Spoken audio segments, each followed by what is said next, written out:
Don't know what to do with my hair these days. I need to go to a hairdresser, don't I?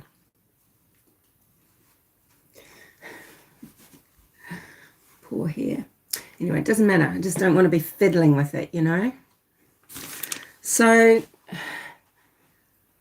possibly anybody who joins this live, possibly they'll be versed reasonably in the case of Madeleine McCann and some of the shenanigans that have, you know, gone on for many years surrounding her disappearance. Okay, so Madeleine was reported missing on May the 3rd, 2007. This is in Praia de Luz in Portugal, and Madeleine's little family, they weren't the only collection of parents with little children there in Praia de Luz holidaying together at the Ocean Club Resort.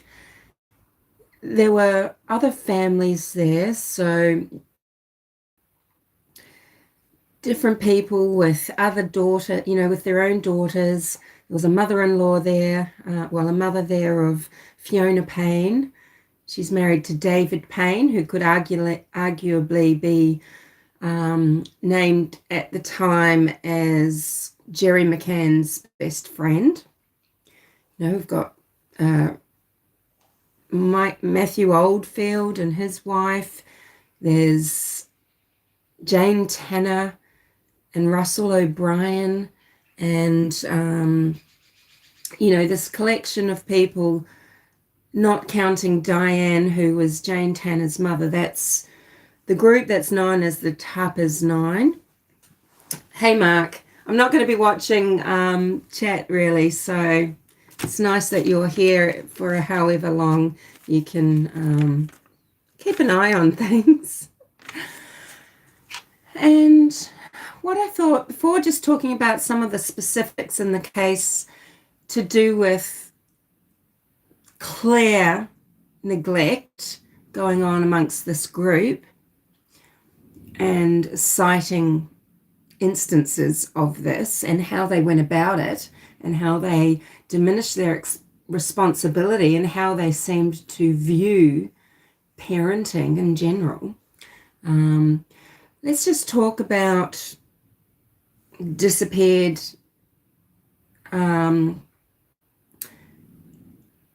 sorry, I'm just distracted. I should have started. My dog is really annoying me at the moment. Not that he's annoying me, but he's being distracting. Hold on.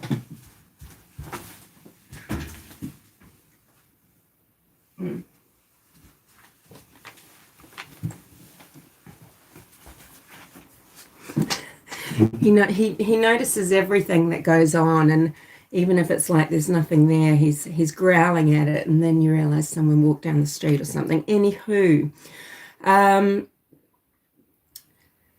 disappeared is a great term here rather than abducted, because for a very long time, until the narrative was able to be deftly and purposefully changed by the McCanns, disappeared was how, hey Melmac, disappeared was how, you know, the Tappers Nine talked about Madeleine, that she's disappeared, okay? So back to some of those later. What is neglect, right?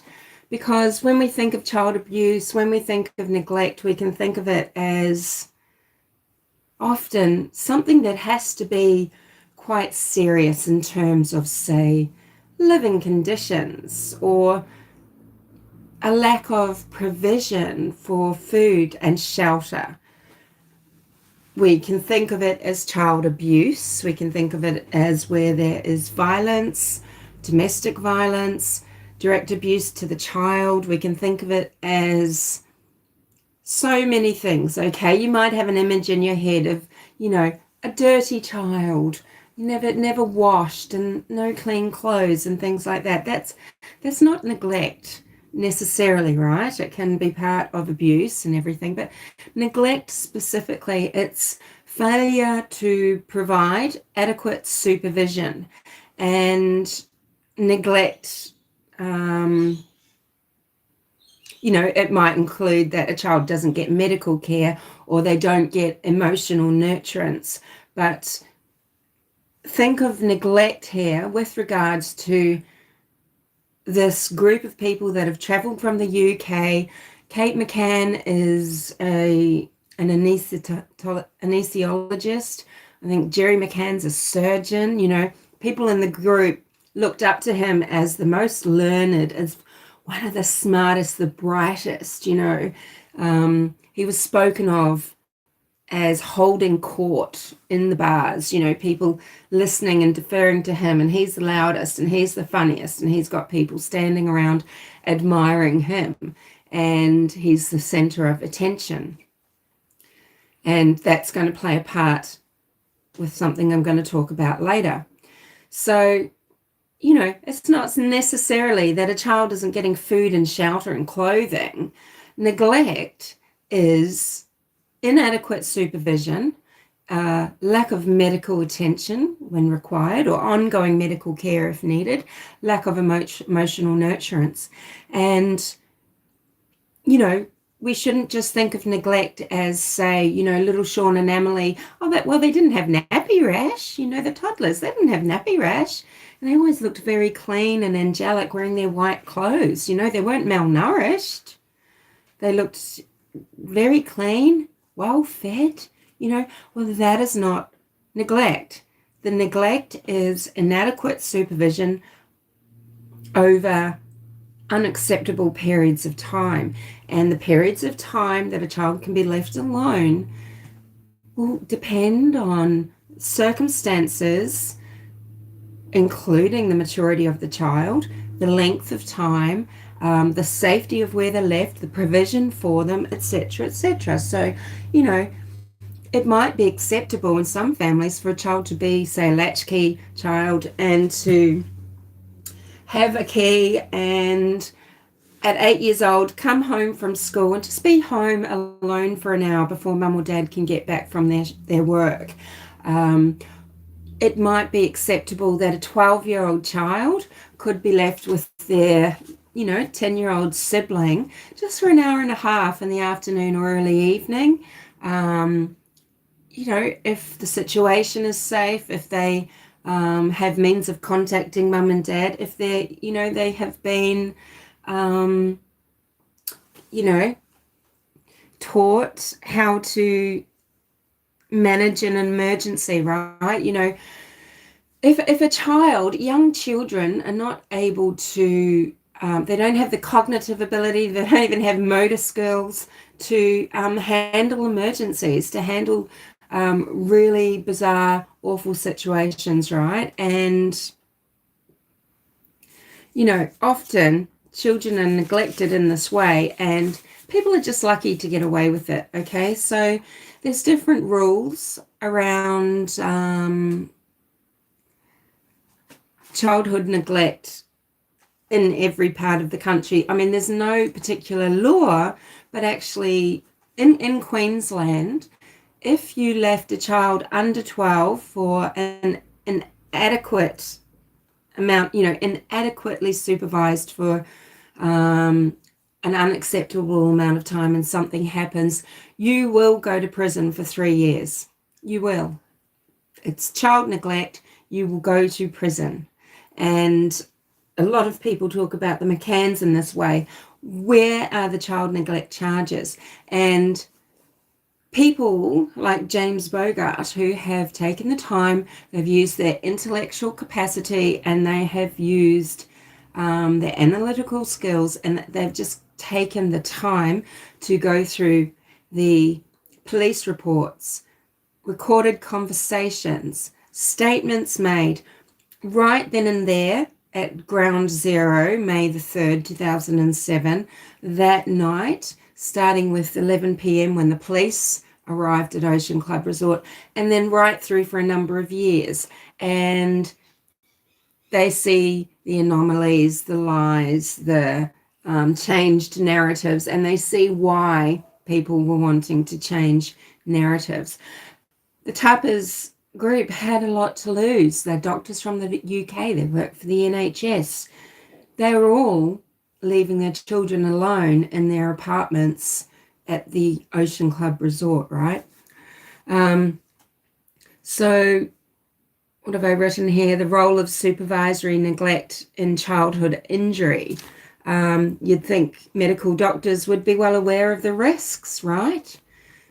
I wonder how they thought they were going to circumvent the possibility of injury, you know, toddlers with a lack of motor skills, little Madeleine McCann, 3 years old, nearly 4, no one at home for not staying in her bed. No, not staying in her bed. Very frustrating to the parents.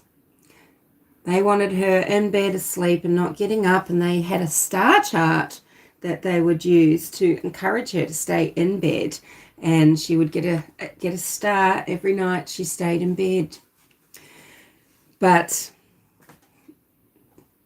they lie about this. They gloss over things when they're talking about nighttime in Praia de Luz. So, okay, so there's no universal accepted definition of neglect. There's no one size fits all for supervisory neglect because, you know, it's complex, and supervision can be, it's resource intensive, right? You've either got to be paying for a babysitter, you've got to be making sacrifice yourself and your time and maybe your earnings. And, you know, if you're going to carry out supervision at maximum effectiveness, it's going to take more and more resources that, hey, families might feel that they don't have. I mean, I'm not talking about doctor families in the Ocean Club Resort where they could get babysitters or use creche services. Yeah, not talking about that. You know, what's good enough, okay? Did the McCanns provide good enough care where they can now no longer be accused of neglect? I don't think so. You've got to look at things like parental competence, parental capability. I guess there's cultural context as well. There's the child's personality and the child's maturity level. There's environmental risk factors, okay?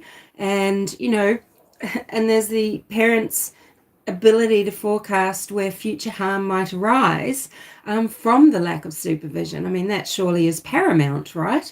And McCann's highly educated parents, and they should be able to manage these things.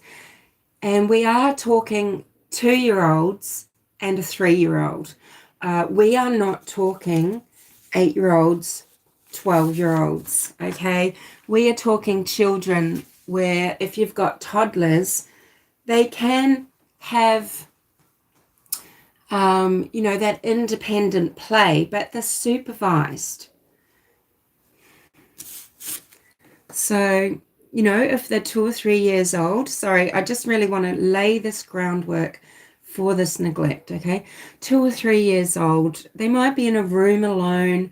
They're within earshot. You don't go across the street and just leave them playing. You might leave the room. You might be needing to go and do some housework or work in your office, and you know you've set your children up to play with their train set or to watch a video, whatever it is, and you check on them. You need to know that you can hear them, hear things going on. You know, and independent play is entirely different to being completely alone at night in an unlocked apartment on foreign soil where you have not gone in and checked.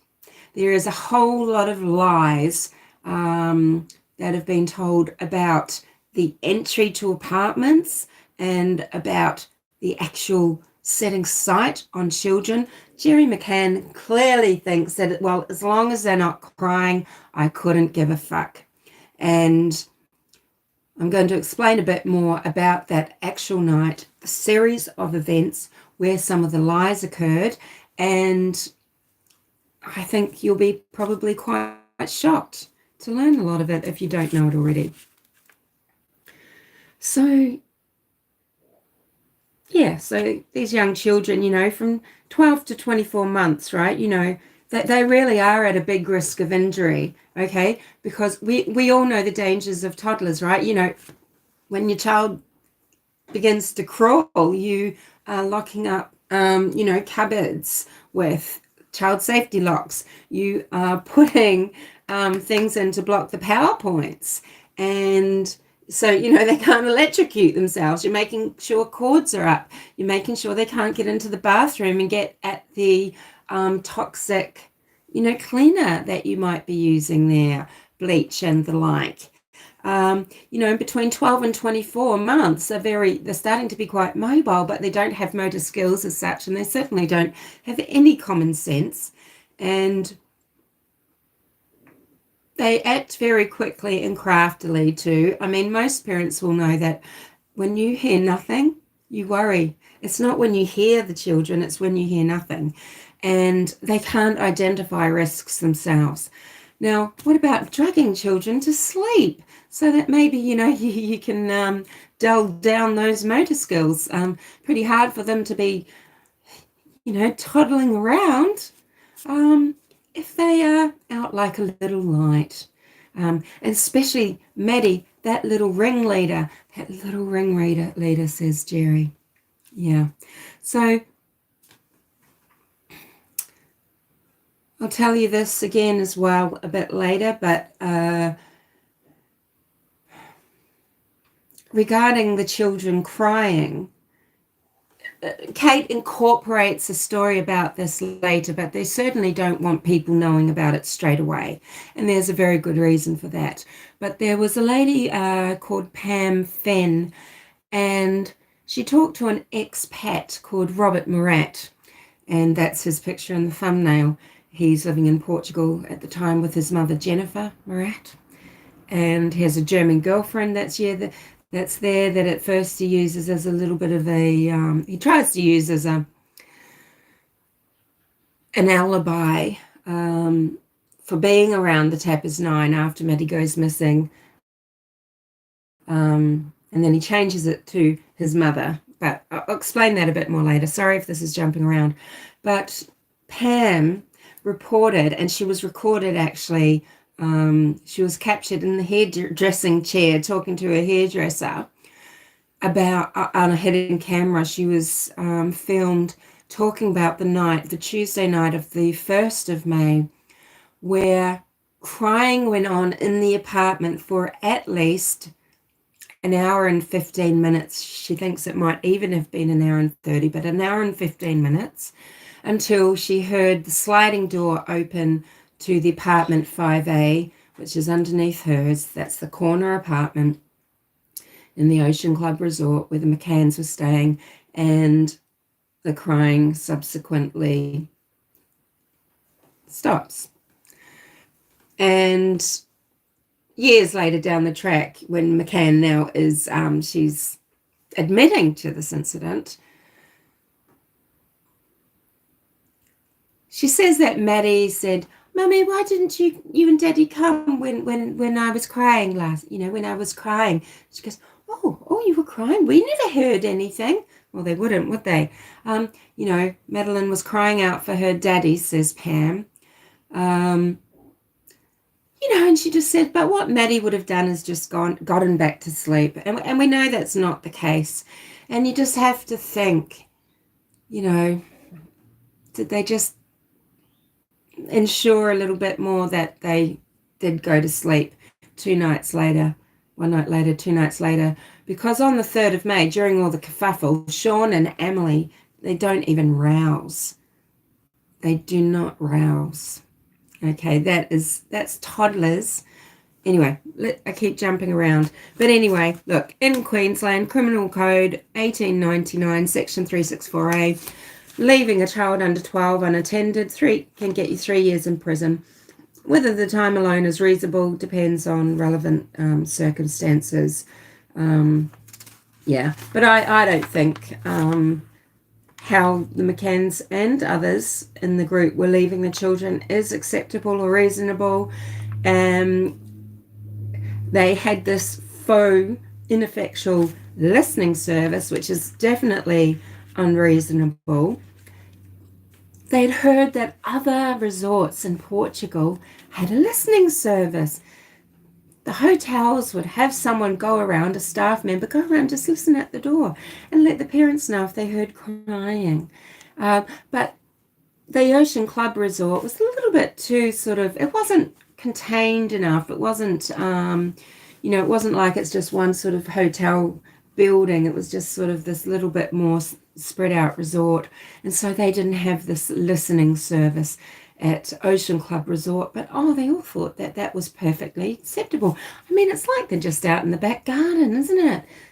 Yeah, they make a big deal about how it's only 55 meters. I mean, that is 55 meters from probably as the crow flies, from the patio or the patio door, not to the rear of the apartment, which is actually the front of the apartment on the street. The rear is at the rear of the apartment looks out over, the grounds of the resort. If you look to the right from the back of their apartment, you look down toward the pool. You look over the pool, there's the Tapas restaurant. Beyond the Tapas restaurant is the tennis courts where Gerry spent the majority of his time. Okay, so how many ways did Kate and Gerry McCann neglect Madeleine, Sean, and Amelie? Wow, James Bogart, with the way that he's pieced together the timeline, the statements and interviews and every little bit of information that he can, this actually is rather a lot. So not only do we have Kate and Gerry McCann pretending that the only time these vulnerable, helpless little children were left alone was when they were just as if they were in the backyard and just down at the tapas bar just for a little while, and they were doing half-hour checks, going in and checking on their children. I mean, this is bullshit. He also proves that the children were alone very early in the evening, when Kate McCann would go running along the beach and Gerry McCann would be playing tennis. Now, Kate McCann would go for a run for approximately half an hour. There's a timeline with a visit of David McCain coming up to the apartment because Gerry's asked him to go and check. Kate had picked up Madeleine, or signed out, we'll talk about another conspiracy theory later, had signed Madeleine out of the kids club at 5:30. Gerry's playing tennis. She went running on the beach at 6. David Payne went up to the apartment around 6:30, 6:40, and Kate had just hopped out of a quick shower. Who was looking after the children? And we can't even be sure that David Payne isn't lying, because there are white lies that the group are willing to give, but there are times when you can clearly tell they're not willing to perjure themselves because they don't want to, naturally, they don't want to endanger their own futures. He would have the comeback that he could pretend that he just got the day muddled up, and that this wasn't the day that he saw all 3 little children awake and up at 6:40. Yeah. So the police, the Portuguese gendarme, the PJ, had a whole lot of questions about Kate, her running schedule, Gerry and tennis. They spoke to everyone and anyone about this, asking questions in many different ways. They were clearly curious about this. Just like, as I'm going to talk to you about, just like they were extremely interested in the fact that there is a time period on May the 3rd from 9:45 to 10:30 when Gerry is 100% unaccounted for, except in a Smith sighting, what is known as a Smith sighting. The PJ were onto the McCanns as neglectful parents right from the very beginning. And it's probably why it might even be why they named Robert Murat as an Aguido, putting pressure on everybody. So Robert Murat was, as I said, an expatriate from the UK living in Portugal in Praia de Luz with his mother, Jennifer. He inserted himself into the investigation. He was caught trying to read paperwork, view documents, and the assertion is that he had heard about the commotion at the Ocean Club Resort that night. He had been down to the Ocean Club that night. He'd given his number to Russell O'Brien, one of the Tappers 9. He had allegedly been asked by the McCanns and paid for out of the McCann Fund, which got underway pretty quickly. He was asked to spy, to report back. What are the others saying about us? What are they saying about that night? What are they saying about the way that we operated on our holiday? What do the PJ think about us? What are they inquiring about? And Jane Tanner initially. So okay, let's get to this. Let's get to this night because it will help me. But what else have I written here first?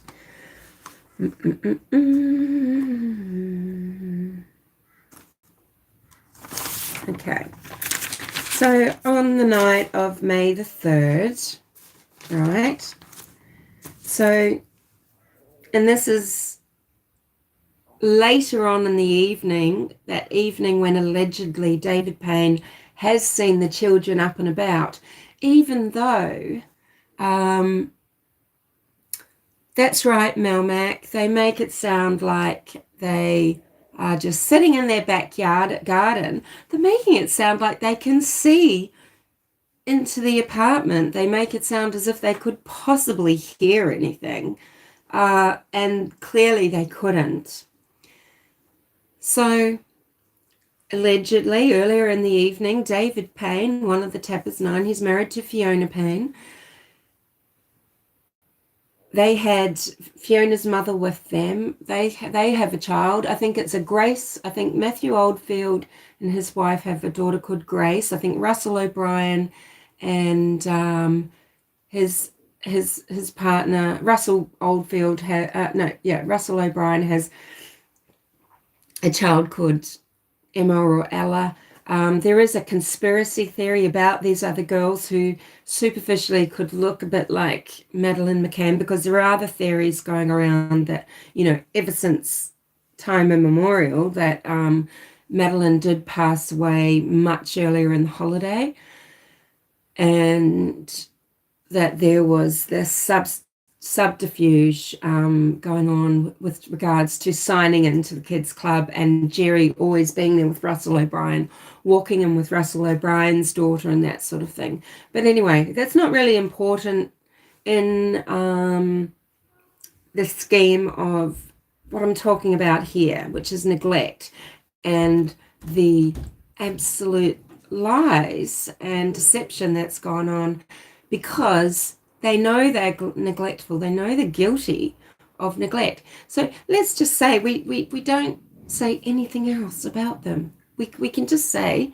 they're neglectful parents, because it's there in black and white.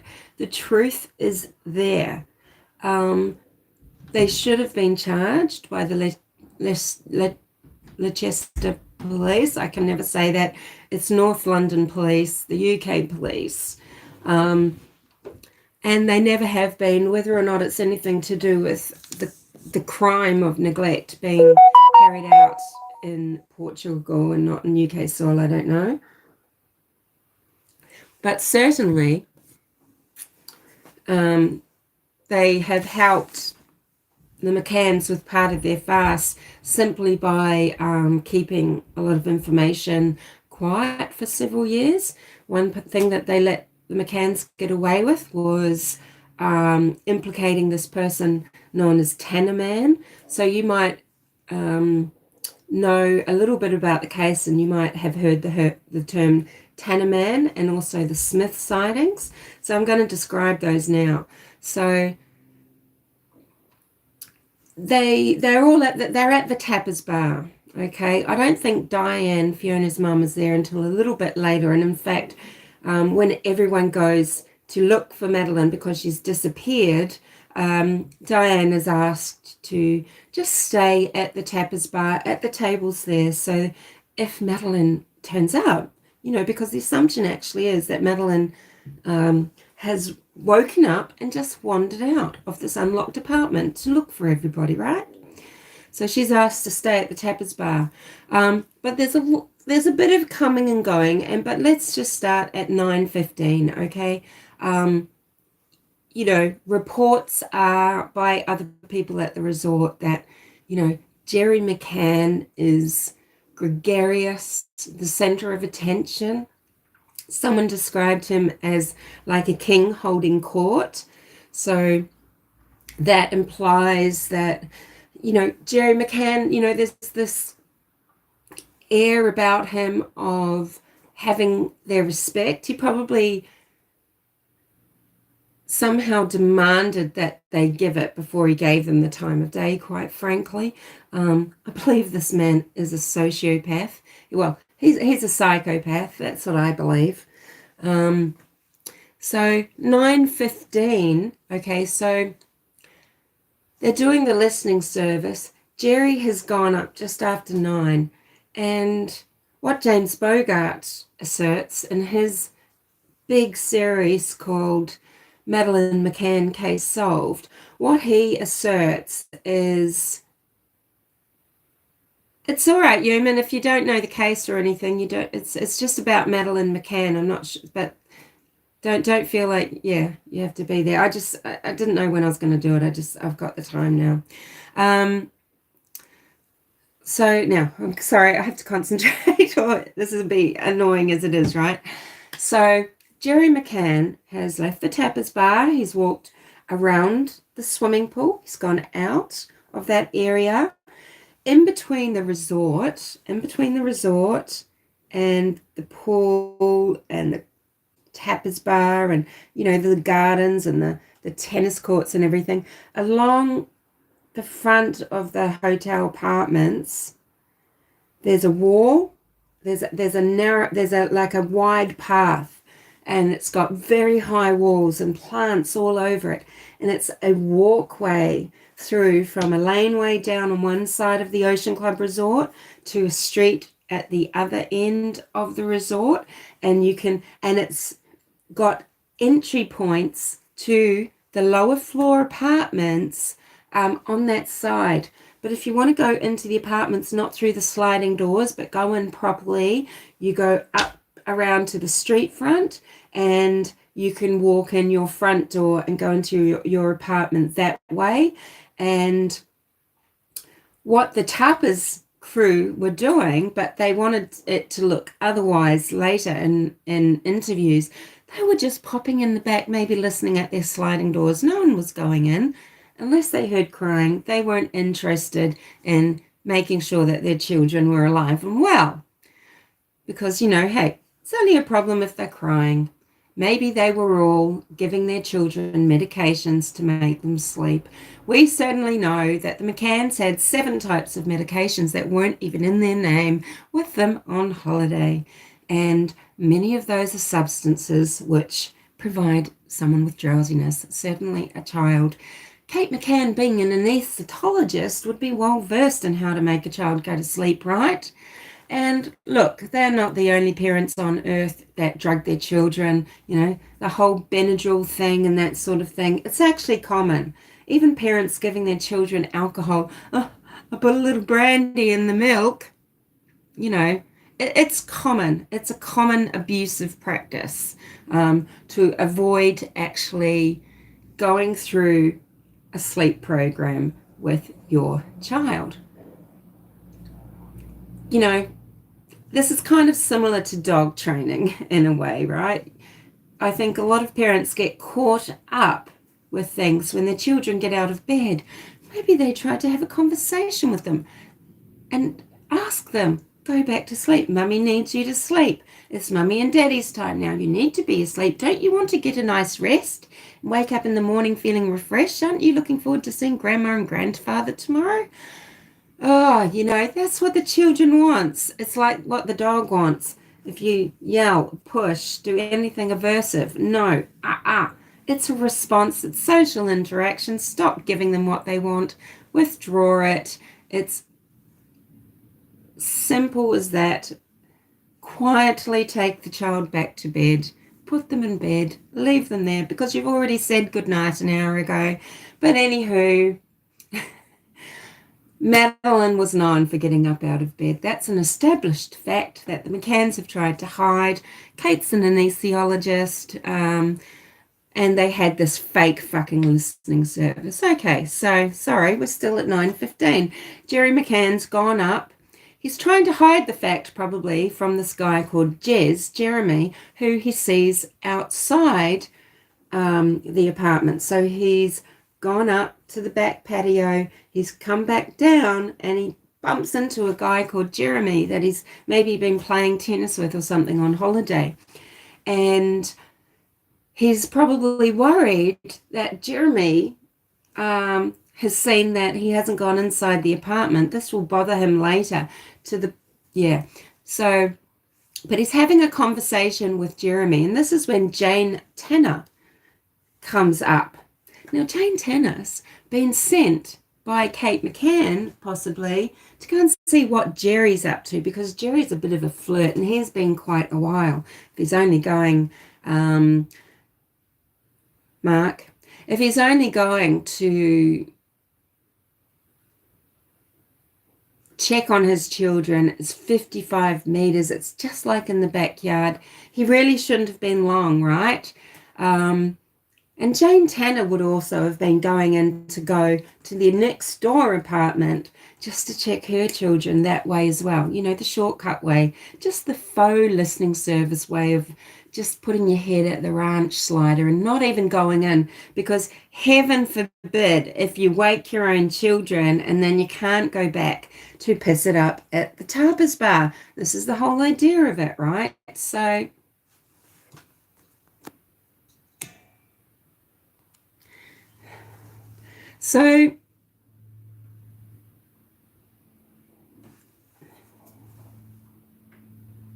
got to learn to recognize these people, okay? Because, I lose my concentration. So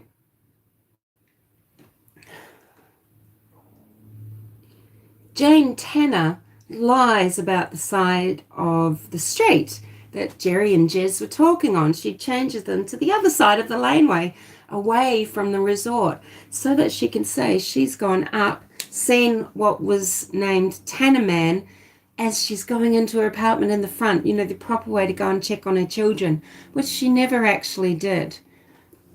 Anyway, this is probably sounding confusing, but anyway, you can go and watch James Bogart's series.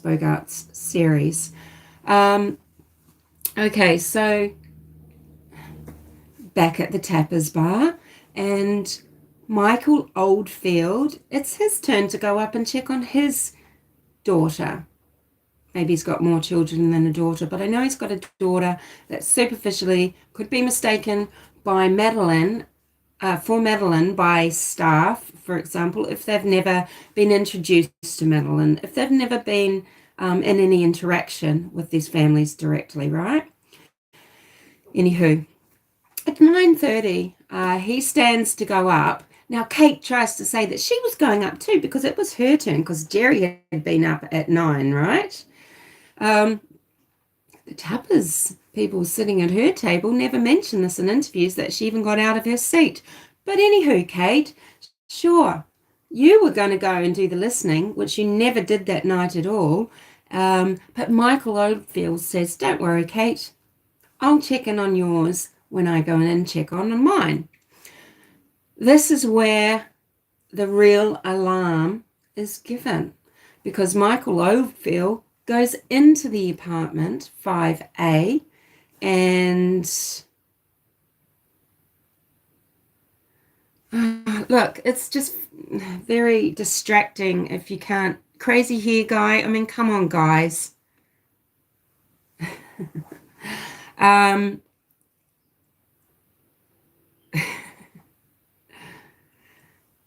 Michael Oldfield goes into the apartment. He looks in the children's room, so he's had to walk in through the patio, and he goes to the end. The children's room is actually at the front. The window is facing the street on the opposite side of the apartment to the tapas bar. And he sticks his head in. He can see Sean. He can see Amelie. They are in their own cots. And he can't see Madeleine.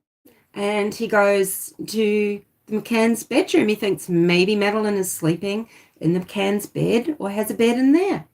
He pokes his head in. He doesn't see Madeleine. Now, does he search their apartment? No, it's not his apartment, and it's not his child. And he doesn't poke around, but he does go directly back to the tapas bar and reports. Who would he report to, I wonder? Yeah, well, he reports to Gerry McCann. Kate goes up at 10 o'clock, and this is when she comes down and says that Madeleine has disappeared. The tapas 9 leave Diane at the tapas bar in case Madeleine is wandering around. This is what they all assume, they're just assuming nothing out of the ordinary, although they're extremely concerned that Madeleine has woken up and she's found herself alone, and she's tried to find Mummy and Daddy, and she's gone missing. So they go back up, they go to the apartments. None of the people interviewed that went into this apartment ever mention an open window. Okay, there's no open window, no open shutter from the outside, from the inside. One woman actually describes looking behind the curtain, because she's a mum too. She knows a child could even be just curled up behind a curtain. The curtain comes down, there's the little bed there. It's quite a long curtain. It is bunched up in the photos. She's looked behind that. You think she's going to notice whether or not the window is open? Someone else is looking in the bedrooms again. There's no open windows, right? So in any of the interviews, no one is willing to give an alibi to Gerry McCann from between 9:45, okay, and 10:30. So Oldfield's been up. He goes up at roughly 9:30. He'd be going into his own apartment first, no doubt. So that's a few minutes. And then he's gone into the McCann's apartment. He's actually gone in because, this poor sausage, he might be a bit more responsible than some. And so by the time at 9:30, going up to his apartment, going down to the McCann's apartment, and making his way back to the tapas bar, it'd be about 9:45. Gerry McCann is not accounted for from 9:45 to 10:30. Now,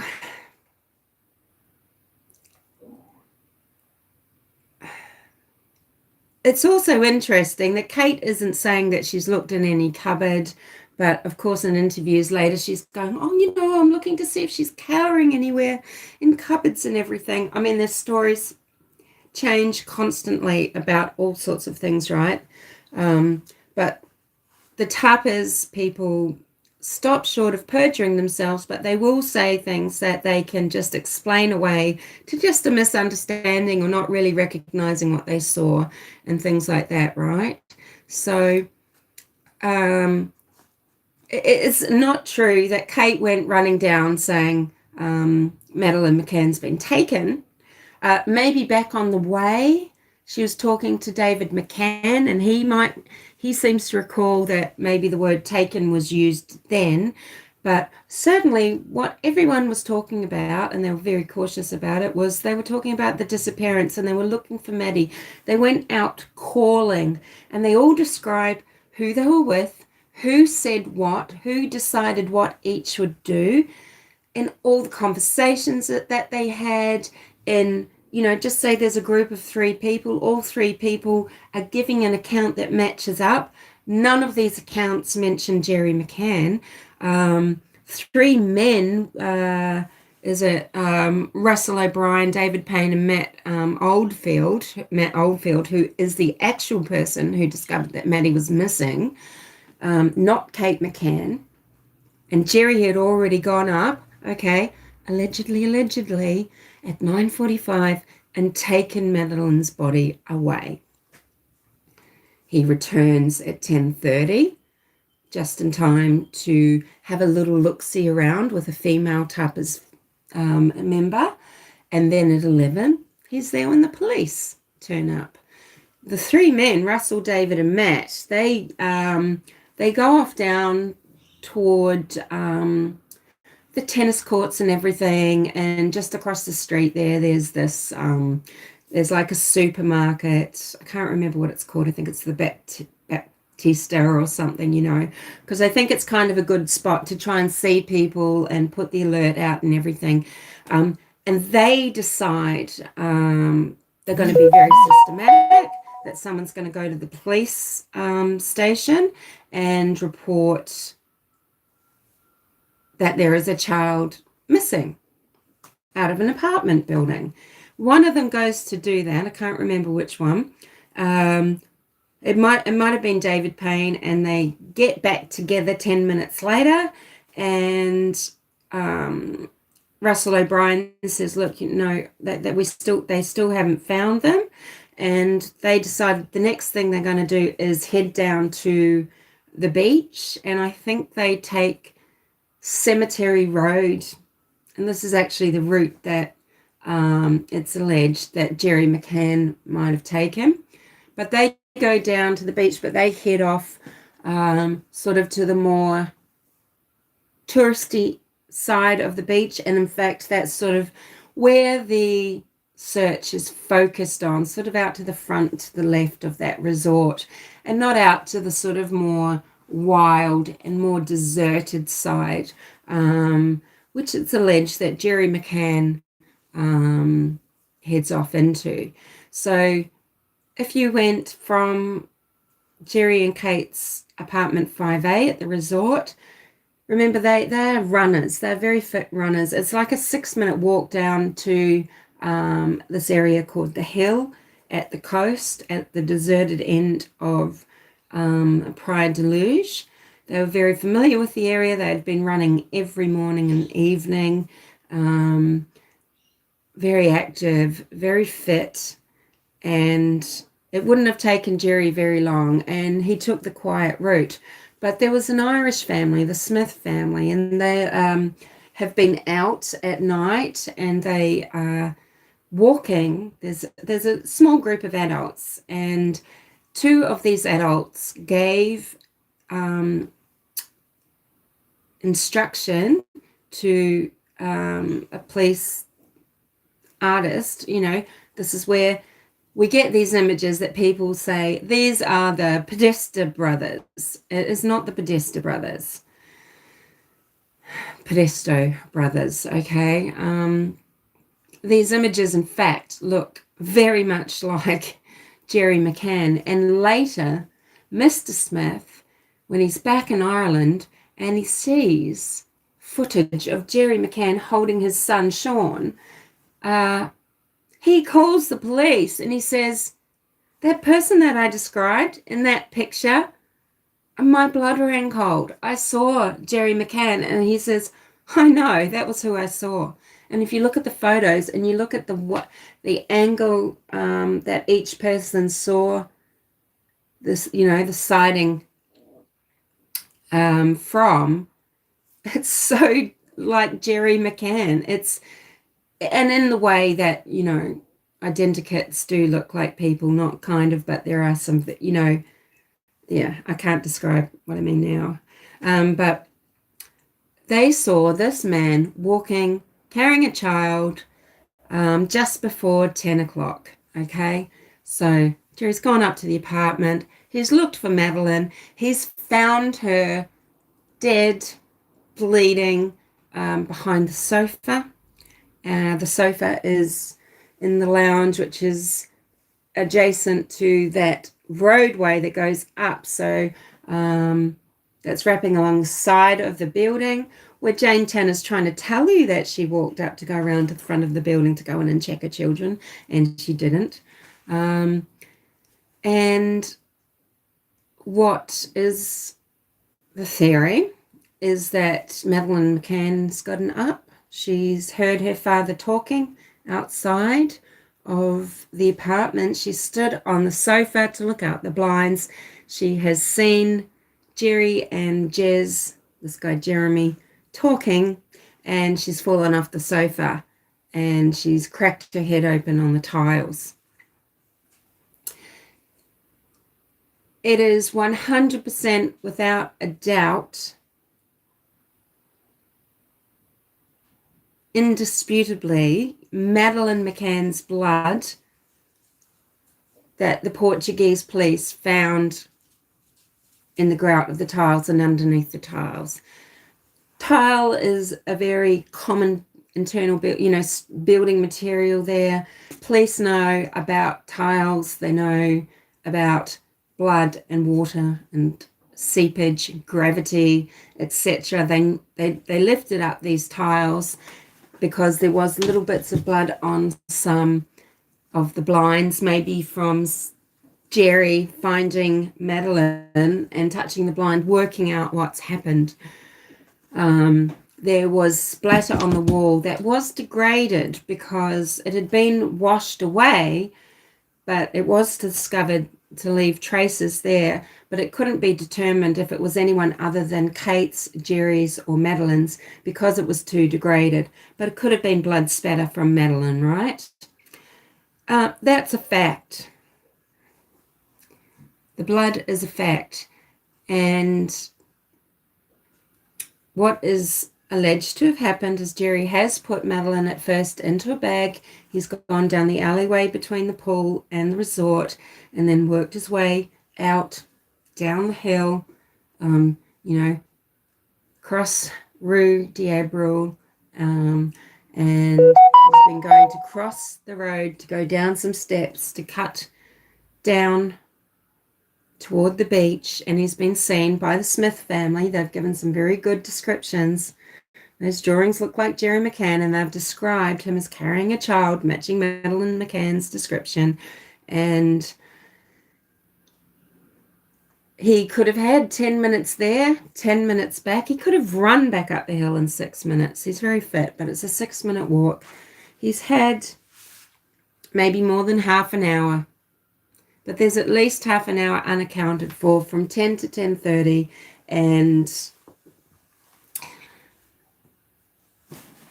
you might think, well, that's a bit risky because, the police were down looking in that area in the morning, weren't they? They were down looking at the hill, which is this desolate piece of wasteland with scrub and holes and rocks, jutting out over one of the rough beaches at the unpopular end of Praia de Luz Beach.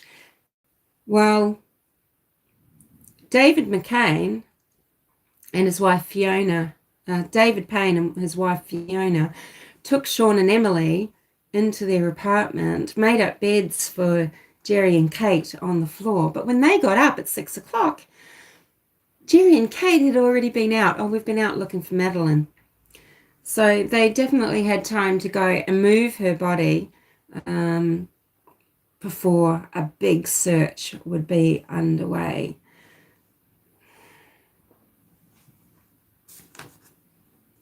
Yeah. So Robert Murat, what frightened the McCanns about Robert Murat being named in Guido to put pressure on everybody? Well, Robert Murat knew from Pam that the children were crying, but not only did he know that the children were crying the night of May 1st, he knew that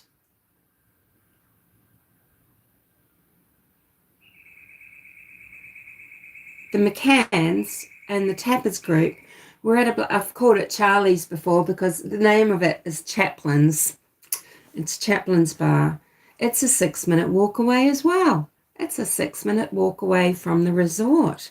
And the McCanns were down there that night from 10 o'clock to 10:45. And Robert Murat knew this. And the McCanns don't want this to come out because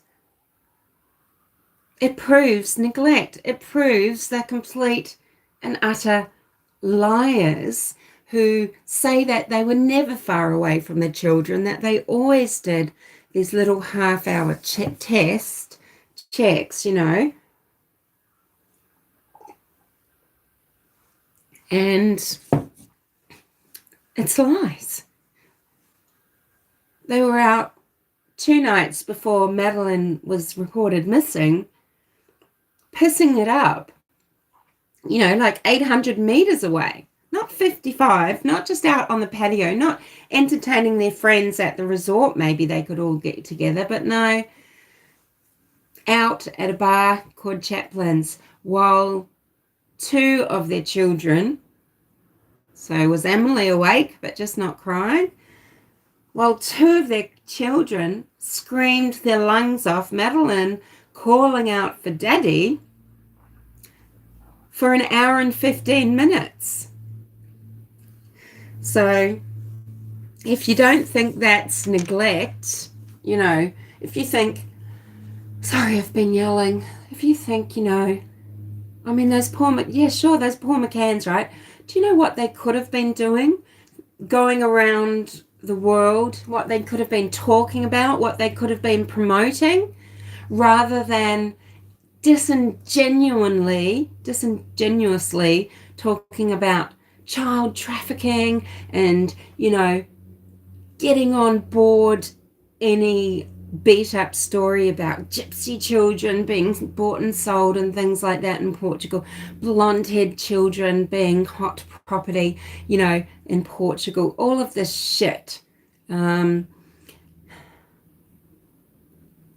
Instead of having to carry on this farce and to have to maintain the gaslighting and abuse of Sean and Amelie for their lives because they are missing a sister and they've been sold a lie for their entire lives because the McCanns have had to control their little minds and control what they believe to be true. But, you know, they could have been, rather than going around the world making money, taking £1 million out of the McCann fund when they feel like it by dodgy business dealings, pretending to pay someone, which isn't the case, etc. You know, paying people to spy for them out of the Madeleine McCann fund. Traveling around the world to all sorts of countries, not to do with the UK or Portugal. Why? To talk about their daughter, to look for her all around the world, to take on these really lucrative seats on all sorts of boards. In the case of Gerry McCann, you know, they have profited, but the price is they just live a lie for the rest of their lives, and they just are never out of this purgatory, and they're never free when they could have accepted what they've done and faced up to that, just accepted that their daughter had had an accident. They could have tried to get a medical help. I mean, being medical doctors, Gerry McCann, you know, he would know that Madeleine was beyond resuscitation. He would also know that his children would show signs of having drugs in their system if they were tested. The McCanns know very well the time frames and the half-lives of everything. They didn't allow Sean and Amelie to be tested for drugs until 6 months after Maddie's disappearance, knowing that nothing would be shown. They could have spent their time after doing their time in a really productive, loving, helpful way, talking about neglect, talking about being too, blasé, talking about making adequate provision for the supervision of your children, talking about not leaving them alone when they're toddlers, talking about supplying the right care where they are safe and where they can be kept alive. Accidents happen, right? But do you realize how hard it actually is to lose a child, right? The majority of parents manage to raise their children into adulthood, okay? It just takes a little bit of attention. And the McCanns didn't want to be bothered by their children. They didn't want to have their holiday ruined by going up and maybe disturbing their children and waking them up, especially Madeleine, because she was a little nightmare to them, and she was just too highly strung, too full of energy, and it got on their last nerve, and they didn't want to be disturbed. They had other options. So this Tannerman, what's known as Tannerman, this was another tourist who was there in Portugal. I do believe he's from, was he Scottish? I'm not sure. But he's the dark-haired gentleman in the tan slacks, carrying a child in his arms like this. She's got little pink pajamas with a little frill. Everything was at stake, And for the UK, Mel, the reputation of, well, we can't have our NHS doctors out pissing it up, neglecting their children on foreign soil, can we? That's not a good look, because we want people to trust coming into our hospitals to be treated by these selfish pricks, okay, these entitled people. They make out as if they had no responsibility whatsoever, and like they were doing something that was perfectly fine, perfectly acceptable. This is just BS. And if they weren't doctors, if they were, anybody else, maybe they would have actually gotten what they deserved in the press. Why haven't they been charged with neglect, Joman? This is the age-old story, at least that. This is what Gonçalo Amaral, the chief police officer in charge of the case at first, he had to move off the case after a few, because he had another important case to go to, right?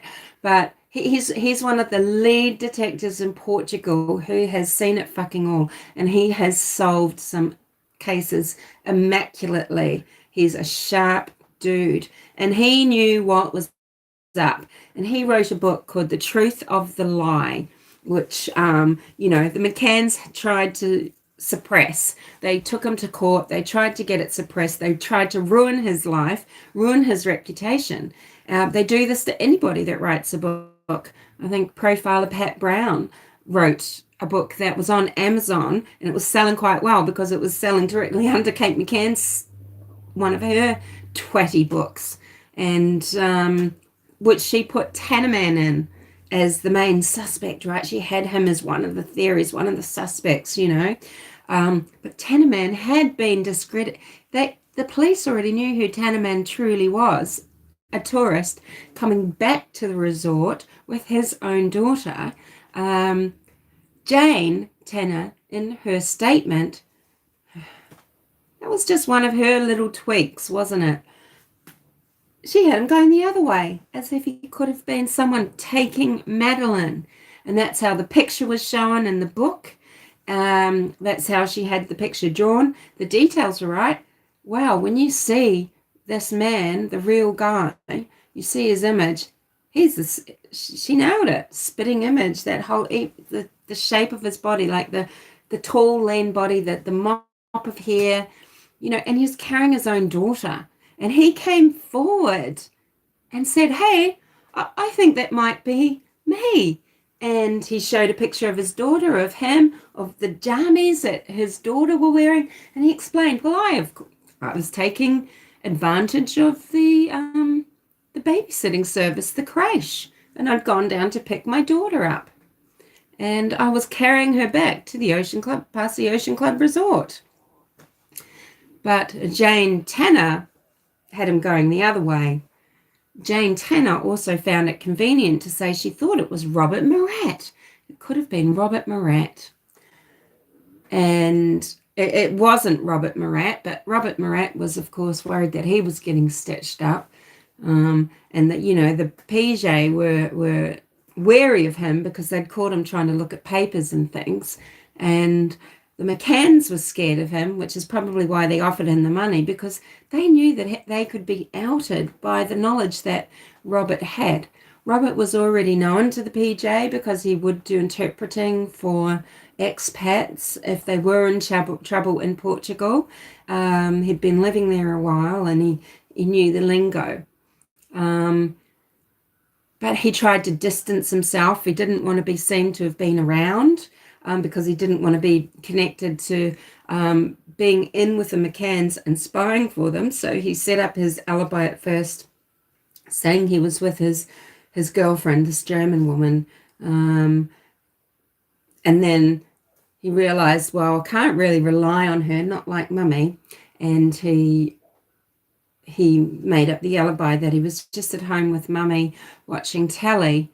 But probably quite rightly, how Russell O'Brien got Robert Murat's phone number in his phone was on that night at the Ocean Club when everybody was looking for Madeleine, searching for her, and no one accounts for Gerry until 10:30, right? So Gerry tries to provide an alibi for himself for that night by inserting himself into the story of Russell O'Brien, David Payne, and Matthew Oldfield. And he tries to assert himself into that part of the search by saying that he was the one that advised someone to go to the police. Oh yeah, and I said, go to the police. It's, the simple line that he throws in that is never seconded, thirded, or fourthed by any of the men. No one mentions him. No one in their statement. And what I was saying before about Gerry being a person that really wants to be in control, wants to be in charge. Do you think when his daughter has disappeared out of the room and everything's happening at once, everybody's upset and chaotic, you don't think that he's going to be there like a drill sergeant? Rachel, Jane, go upstairs, check in the corridors of the Ocean Club. Go and get the manager. Go and do this. You guys go down the road. You go and knock on the doors of the businesses that are still open. Someone go to the tapas bar, or there's someone already there, right? Do you think that that's what Gerry would have been doing? Absolutely. Nobody reports hearing Gerry's voice calling out for Madeleine. And that is the tapas 9, that is other people that were helping, that is the manager and this other woman called Christine, I think it's Tony Hill and the manager. Nobody reports having a conversation with Gerry, seeing him looking for Madeleine, hearing him looking for Madeleine, Gerry McCann was gone, and people just need to get this into their mind. Gerry McCann was missing, and what that means. What that means in the timeline with Matthew Oldfield going up to the apartment, coming back, and this would have been by exactly 9:45. No one reporting what happened when Kate came down to Tapa's bar. No one reporting what Gerry said or did then when Kate comes down and says, Madeleine's disappeared, okay? Because he's already gone. He's already gone. When Matthew Oldfield has put up the alert, Gerry's gone straight back up to apartment 5A, discovered Madeleine behind the sofa, dead, blood everywhere, and he's had to try to clean up quickly. 10 minutes later, he has left the apartment. He's tried to carry her in the suitcase which Eddie, the cadaver dog, I think Keela is the blood dog, Eddie is the cadaverine dog, which Eddie marked on. It was back in the cupboard. Nothing was packed in it. It was all old and dirty clothes everywhere, but this empty case on the shelf in the cupboard that Kate said she didn't look in, and then years later, saying that she did look in. But that would have looked very unnatural because the case would have had an unnatural look to it and feel. It clearly was a tennis bag that it didn't have tennis gear in it, clearly not. So the idea is that McCann has taken his daughter out, carried her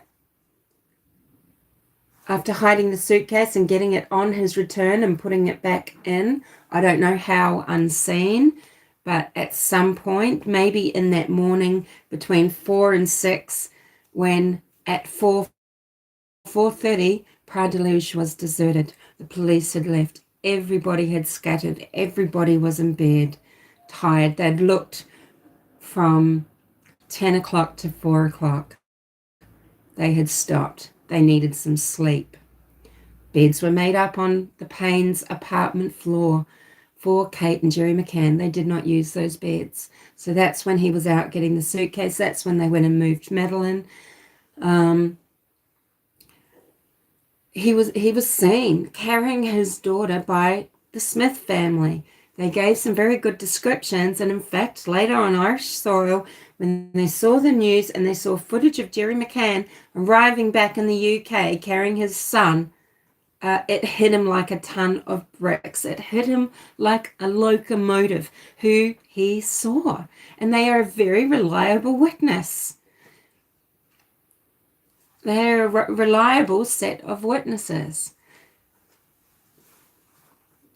So the suitcase has cadaverine.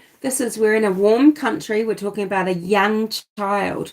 And we're talking about a young child that could have been lying there for a long time, because we know at 9:15, Gerry McCann did not go into his apartment. He didn't go into his apartment. However, James Bogart thought, no, Madeleine did hear Gerry and Jez talking outside. She was awake, and she went and climbed on the sofa and looked out the window into the alley and into the side road, and fell then.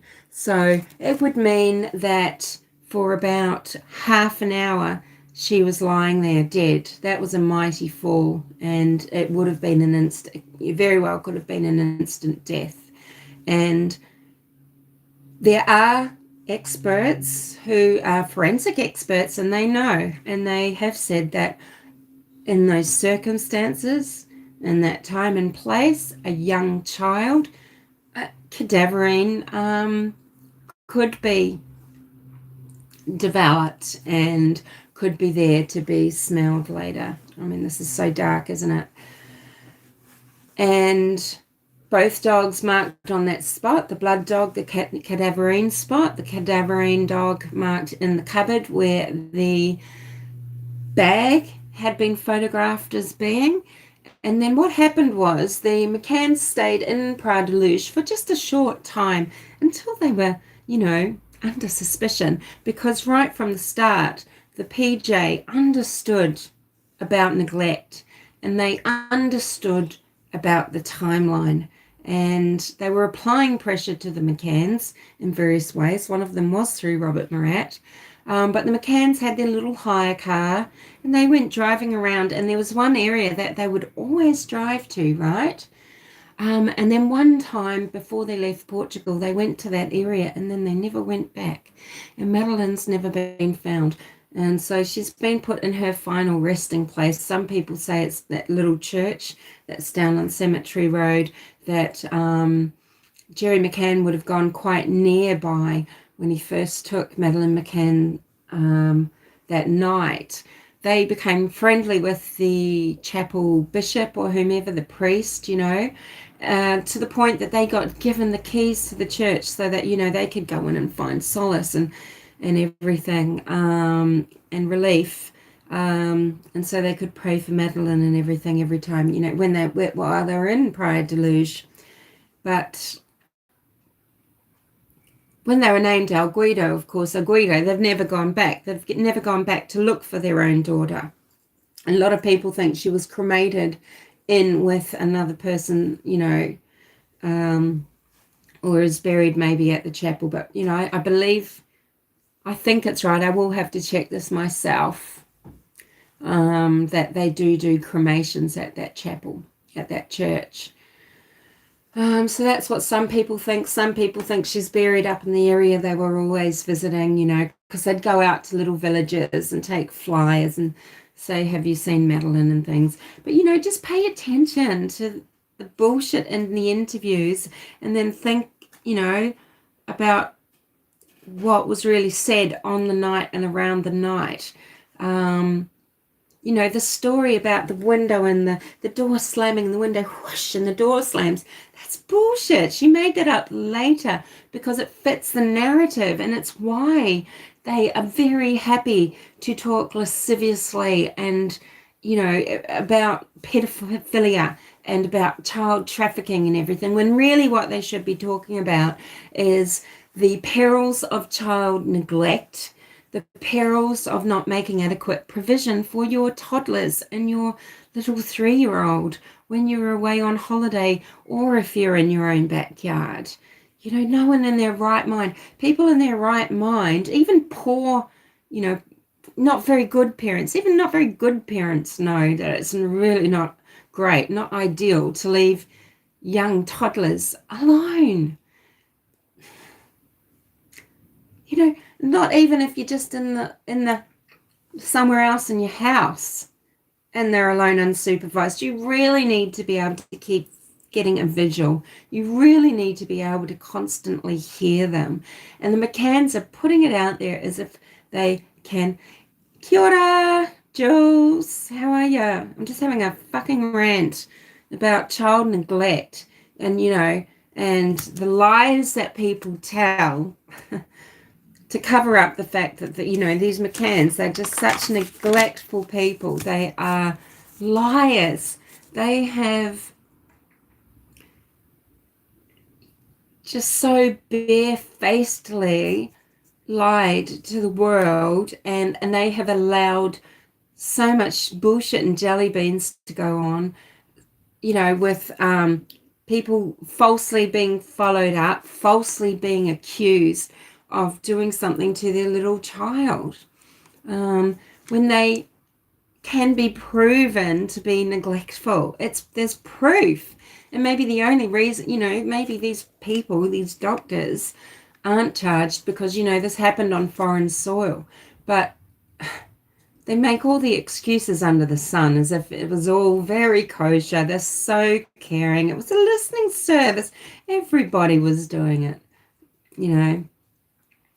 So I'll just get to that little conspiracy theory. There's a woman, she's got a channel called Heidi Ho, something like that.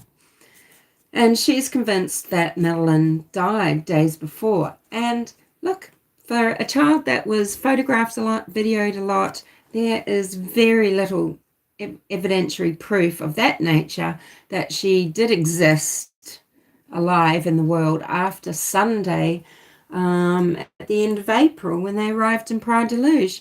There's a photo of them at the pool, her sitting with her father, Maddie sitting with her father, and maybe one of the twins. She's in her little white hat and her little pink, maybe a pink hat or something, little outfit, sitting on the side of the pool.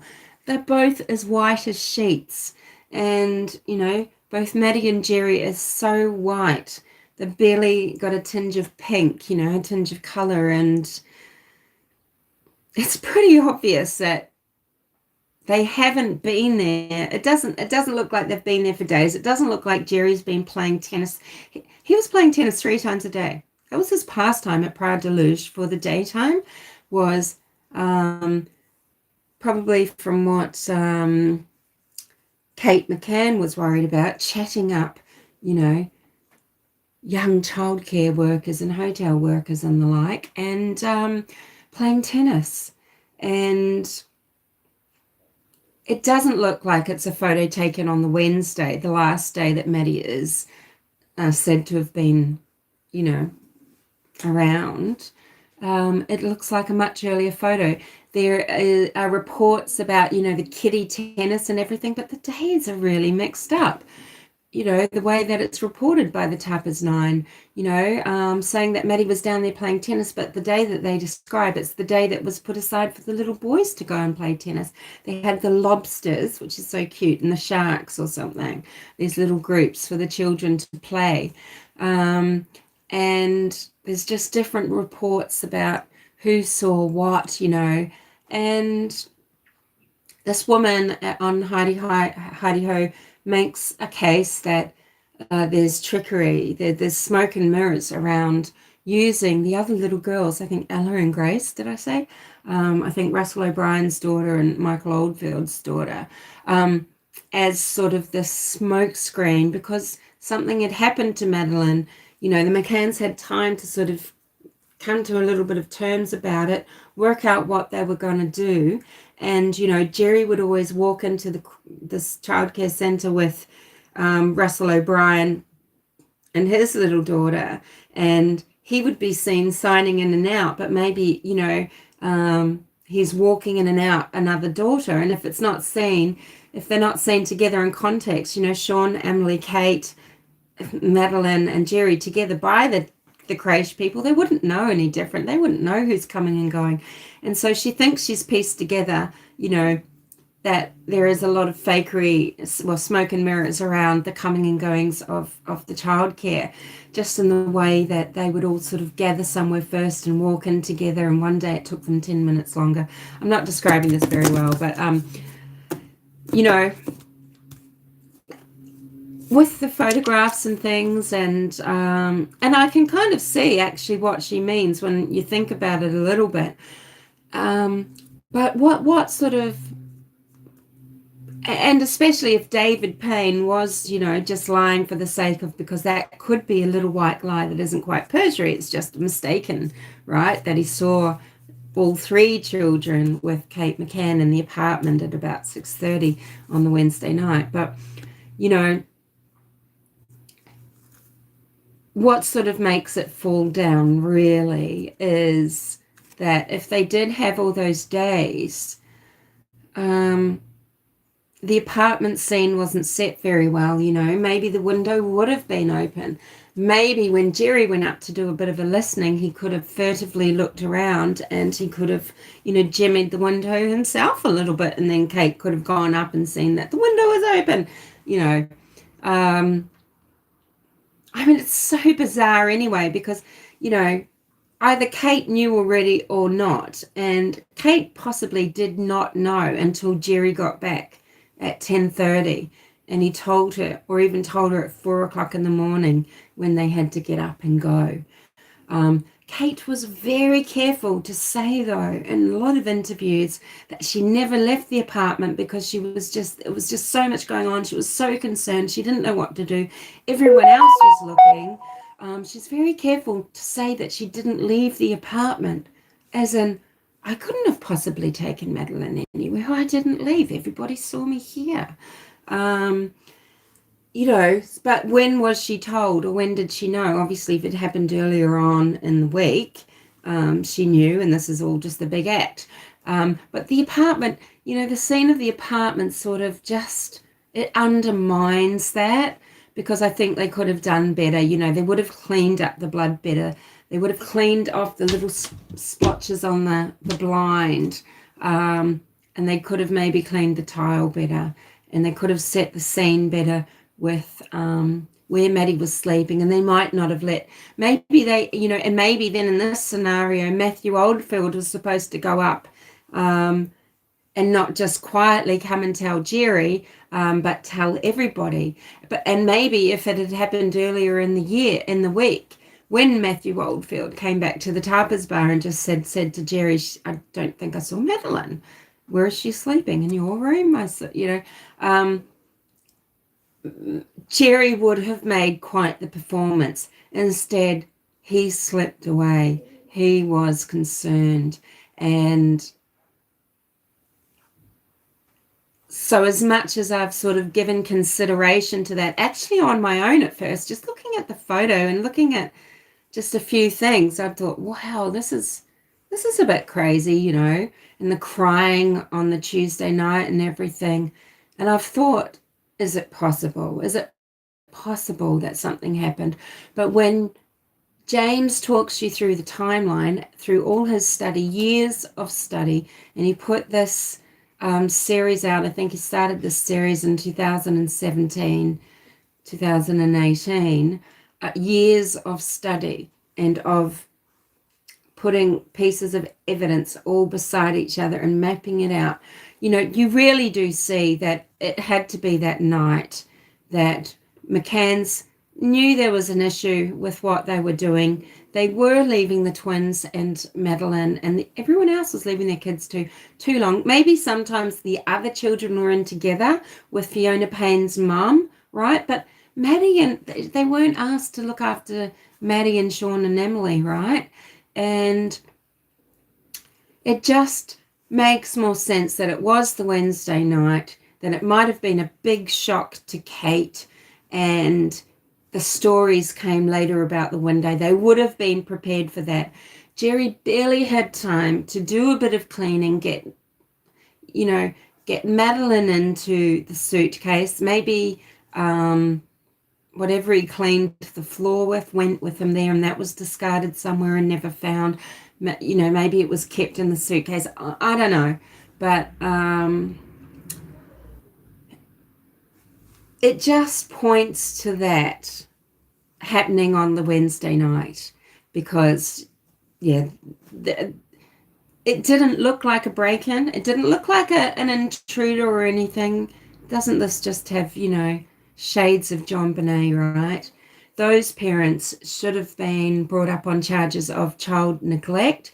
The grand jury thought they should have been up on charges of child neglect, and each of the parents on accomplice to murder. The grand jury didn't decide if either or both should be charged with murder, but they worked out that either way, these parents, one or the other, was an accomplice to murder. And in the same by the same token, the McCanns were clearly guilty of neglect, and they have never been charged with neglect. But that's what it looks like, is on the Wednesday night, on the Wednesday night, Kate thinks she's the one that's discovered, but it was Matthew Oldfield. Gerry's gone up. He's taken the baby away. Kate's gone up. She's come back down. Everybody's gone up to look for this disappeared child, a child that they have presumed has gotten up and just wandered off. And that's what it looked like on the night to the police. Superficially, that's what they were investigating, this disappearance, because to them it did not look like there was an intruder. And it just goes to Kate's frame of mind. She was quite happy to leave Sean and Amelie asleep because she wasn't worried about an intruder. She was worried that Madeleine had gotten up and wandered off. That's what she thought had happened. When did she twig that her husband wasn't around and neither was Madeleine? Yeah, what was going through her mind? Man, can you imagine? That mind was going, working it out. Was she working it out right then and there between 10 and 10:30? Hey, our friend Kit on her main channel has got a live. I don't know if it's on now or coming up. I just saw a notification. She's going to talk about Zav Girl. Zav Girl's probably doing this thing where she's pretending that she's a victim. She's being victimized and bullied just for, doing nothing. Anyway, that's another story that's also about, abuse of a child, really. But anyway,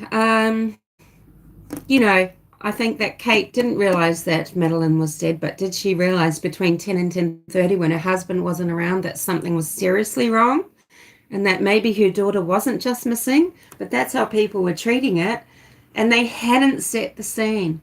They had not set the scene to match how some very bright, very crafty anesthesiologists and surgeons, how they would have devised this scenario of being taken by some creepazoid, okay?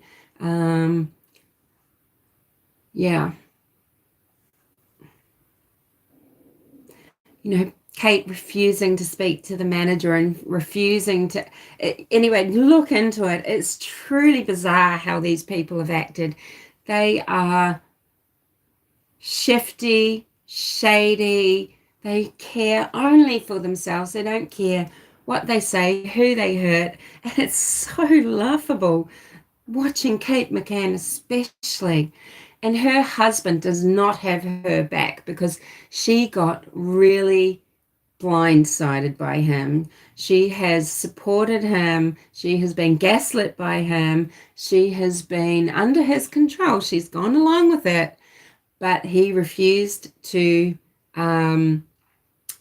he's putting down his own insurance in a way, right? She wrote a book and she had in it the picture of Tannerman. 6 years later, UK police admit that they know who this guy was, and actually they had known for quite some time, and yet Kate McCann could use that information in her book to set it up as this possible suspect. This is, look, he's carrying our daughter away. And Gerry refused to acknowledge him. He says, and there is nothing, we've got nothing to go by. And Kate's sitting there with her book that she's promoting with Tinnerman open. The guy's a psychopath. Anyway, that's it from me, isn't it? An hour and a half. I just wanted to talk about neglect. I'm calling this disappeared because this is what people thought at the time. Disappeared, not abducted. Kate did not run down saying they've taken her. The story of the window and everything came much later. None of the Tapas 9, the staff of the hotel, the police ever noted any open windows. Lies about who went into the apartments, who was checking on whom, at what time. Lies about where they would be and when they would leave their children alone. This was a regular occurrence on this holiday, probably on other holidays, and they left to go quite far away, nearly 1 kilometre away at one point, leaving them for hours on end, crying, and of course weren't in earshot to hear them. And Kate's going, oh, we never heard anything. No, you wouldn't, Kate. You were pissing it up at Chaplin's and watching your husband flirt with other women, which is why on the Wednesday night you sent Jane up to look for him. And that's when she made up the Tannerman, going the opposite direction away from the hotel. And that's when after that she decided it might be Robert Murat. Anyway, yeah, it's a curse. But, it's a curse knowing so much, because when you do know some facts, it is very frustrating. It will it will send you to tears. People get sick of me in other comment sections. I go in and I can't help myself. I'm correcting people all the time because they're just running their mouths. And it's, usually just because their heads have been filled with bullshit from creators. But sometimes they're just making it up. They're making supposition for no reason. They've got no factual basis. And well, sometimes they're just idiots. People are just idiots. But, people are easily led as well, and they get very seduced by creators who create these narratives, and they don't care that later on they're going to be proven so wrong. They've already moved on. They're not embarrassed at all because they're weirdos, okay? And they're just making their money just like, not all the time, Mel Mac. And oh my gosh, when I look back at my time online and, in the true crime community, I do question things as well that I shouldn't. I mean, the thing is, okay, no, I think about them. I go, what if, and I do pose those questions. And some of them I'm really embarrassed about now because I would go, would think about things in terms of the Delphi murders and things. But, they're fleeting, and I look into it and I realize my folly and I realize how ridiculous it is, and I move on. I don't make my channel about it, right? I've tried to make this channel about, can we just get real here? Can we talk about what reality is? Yeah. It's just absolutely crazy. Think of all these creators that are coming up with these wild theories that they are very convincing about because they pretend that they are tech wizards and everything, right? And I mean, look, sometimes these channels that arise, I'm curious about because they're crafty. What they do is they just start you off just at this gentle thing. They're not really pushing an envelope at all, but they're intriguing, and they look like they might be setting themselves up to do some true exploration into a case, and you think, this is great, I like the angle, I like the way that they're approaching this. But then, bam, 10 episodes in, right, and that you're sucker punched, that you're an absolute idiot. So I must be more reticent. At first, sometimes, I've shared their videos, shared a Cop Facts video and said, oh, you might want to look at this, is it your cup of tea or not? I don't know. I mean, not mine, but hey, you might have some good things to say. Look at I Am Apophis, look at, even True Crime Design, I think. But because they're smart, because they don't do anything stupid straight up, and then they really show you what they're made of, and it's fucking demonic. TCD is absolutely unhinged. She is insane. Oh, just my opinion, YouTube. Okay, and I'm allowed to have one. I'm allowed to look upon these people and put it out there, whether or not I think they are playing on a level soccer field, or whether the kangaroos are running loose in the top paddock, or whatever you want to say, right? And she's completely unhinged. Don't you think, EOP, don't you think that if you can find these anomalies, wow, wouldn't the defense be really interested in that as well? Oh my God, it's so ludicrous, but these people just refuse to acknowledge it. And people don't ask the question. Anyway, sorry. Let's, if you want to go and listen to something that is probably put together in a decent manner, go and listen to Kit now. What's been happening is, look, I haven't been on Savgirl for a long time. I left partway through Kylie Rodney. I used to enjoy watching parts of Zavgirl's shows, right? And I would call in sometimes about Summer Wells' situation. That would have been the last one I think I was calling in on. Maybe for Kylie Rodney I did too. Some of the things that I liked Zavgirl for would be that she would take time and patience to work a few things out, mapping things out. Like, for example, working out where Kylie Rodney's car was parked that night. And that allowed, Joman will know this, that allowed to see the route that she took and could have taken a wrong turn at to end up in the water. And Joman made some very good videos on that after I made them with my drawings, trying to explain, a route and a flip and things like this. I think I drew, I might have done some screenshots and put wriggly lines everywhere. and drew some funny pictures of a car going into water. But, so things like that, yeah, I really enjoyed. And just driving around on Google Earth, exploring the area around Ben Hill Road and things like that, right? But then, there are those corners, those far reaches, those edges that, that it's just completely unacceptable behavior. And from what I can gather, throughout after the Gannon Stauch murder case, where his stepmother Letitia Stauch was found guilty, put away for life without parole, Zavgirl has now, purchased the autopsy pictures and a lot of images of when Gannon was found. So his little bare body, his little nude, degraded body laid bare in the suitcase and then on the autopsy table or whatever, and for people to gawp at, to look at behind a paywall. Now, we know that Zavgirl made $100,000 or thereabouts, probably in a month or two, or 6 weeks, from Kylie Rodney. Those numbers were crunched by somebody that knew what they were doing. And,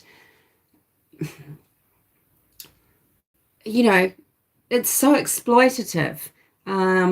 Jules Wolfe, Cool Blue Wolf, describes her as voyeuristic and everything, and that is her channel. It's voyeuristic.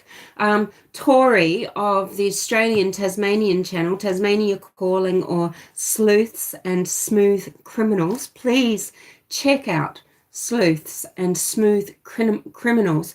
I made a comment to Jules on one of her videos that she made about the Zavgirl situation with what she's doing, the despicable, disgusting, immoral thing that she's doing, and just saying that Tori, who is the lawyer, she's a lawyer, she's been a number of things, a famous radio DJ, she's from quite a prestigious family politically and everything. So when her father died, he had a state funeral. I'm not saying that means anything. I'm just saying, I'm just trying to give you a background on her point of view about things. And now she's a trained lawyer, and she's worked in criminal defense, and now she works actually helping people who don't have the money for a lawyer and just trying to give advice. And she's working for a service in Tasmania that, where people can get lawyer advice for free. And her view is, look, America, we've got to wake up. We've got to wake up to what you allow to be available.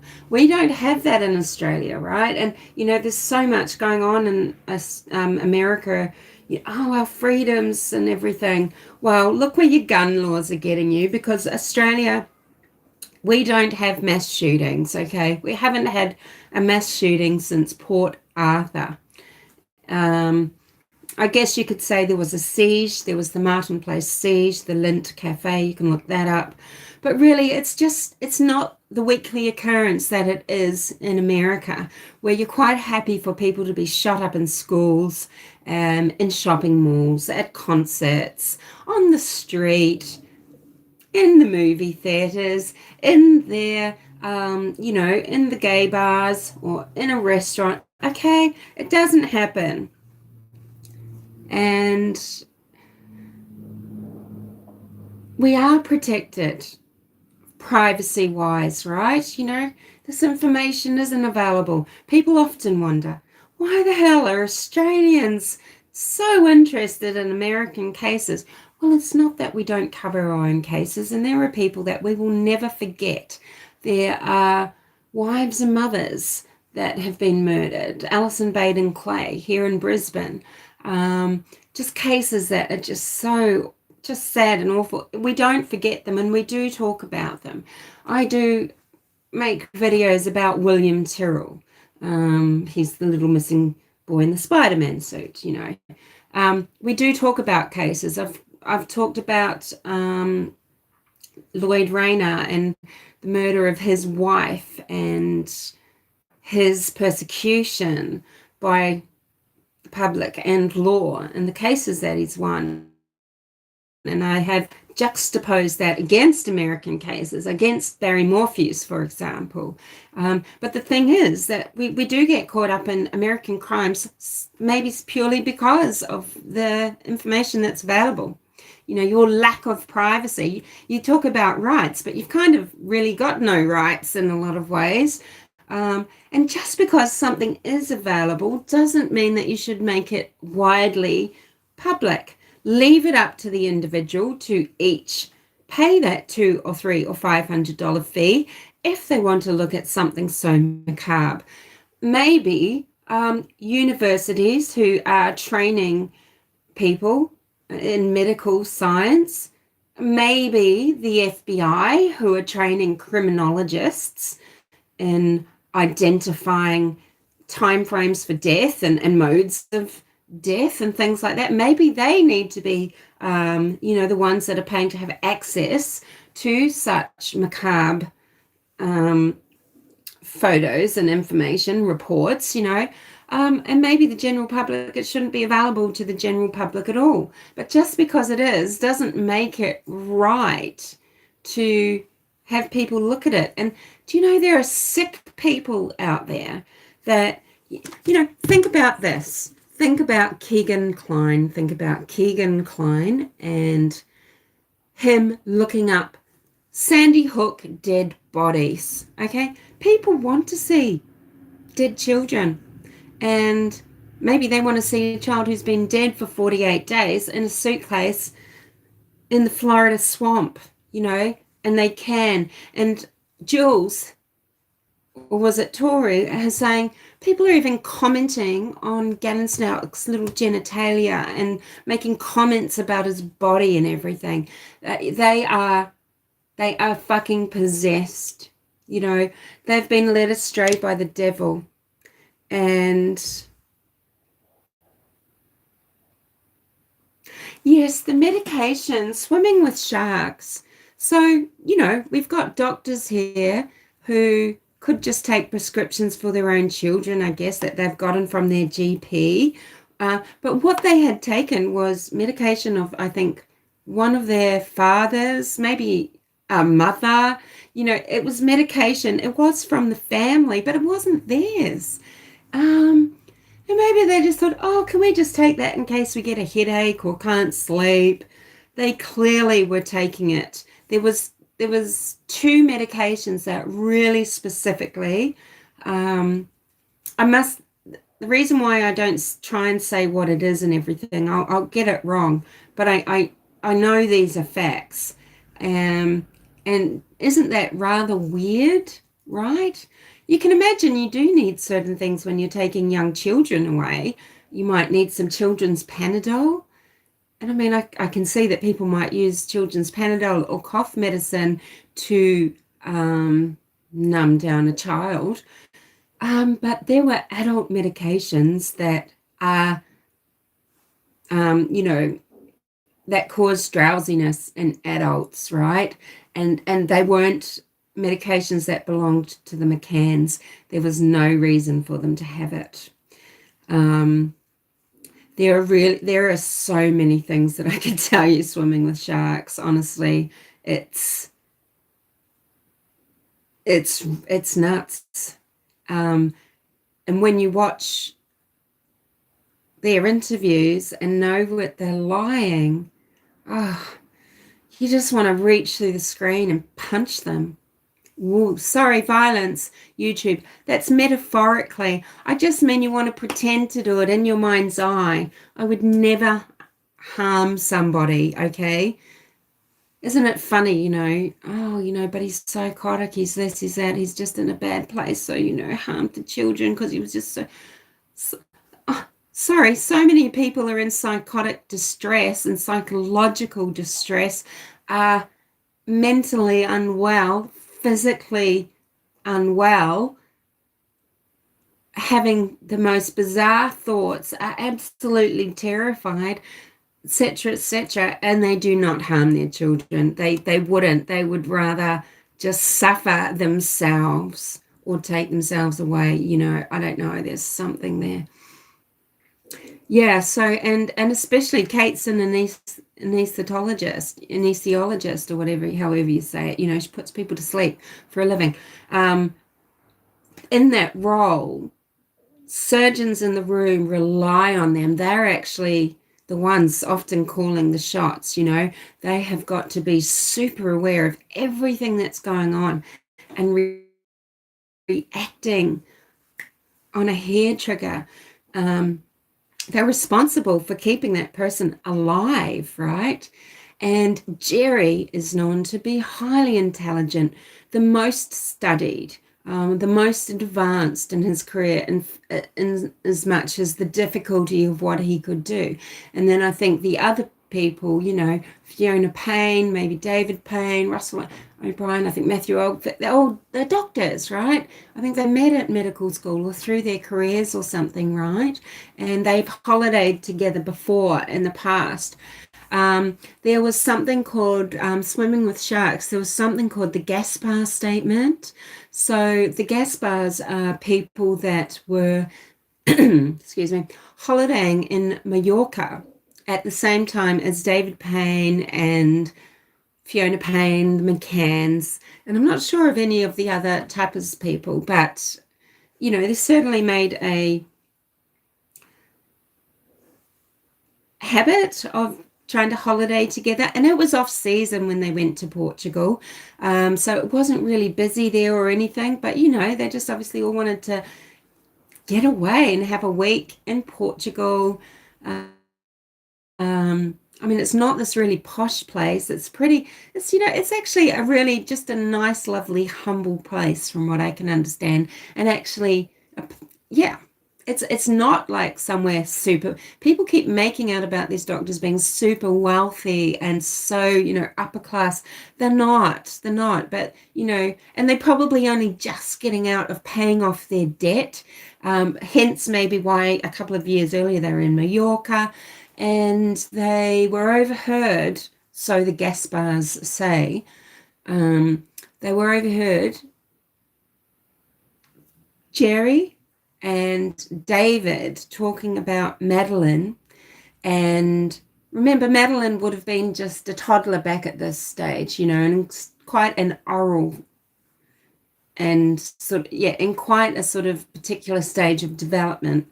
But, they overheard and were made extremely uncomfortable, they say, by the conversation, by what David and Gerry were miming out to each other about Madeleine, about how Madeleine would do something with her mouth and how sexual it was and something like that. And they said it was really, really, really creepy. It really weirded them out. Mel says the Medical Secrets channel is interesting, and he's an anesthesiologist. Okay, Medical Secrets, the Medical Secrets. Medical doctors, Joman says, have the highest IQ in any profession beside academic researchers. Yeah, and the thing is with that academic researchers like Dr. Dorothy Lewis, we know that, sometimes the more academic one becomes, the less in touch with reality you really are. And medical doctors possibly, obviously this is huge, disgusting generalization, isn't it? But, they feel that they have knowledge and power that allows them to make decisions different to other people. And yeah, they had a lot to lose because they were starting to make money that was probably theirs. Do you know what they did? They paid off their mortgage with the McCann Fund. That is some of the allegations. The allegations of pretending to have to pay out $1 million to someone. Where did it go? To the McCanns is the allegation. They've made millions from jobs that they've been given, from stories they've written and told, interviews they've written and told, given. Yeah. And all the while now Madeleine would be 19 years old now. And look at how they treated, I don't even want to say her name, but the Polish girl. Look at how they act about this Christian Bruckner business and everything. And they keep making these statements, we just hope that we can, what is it?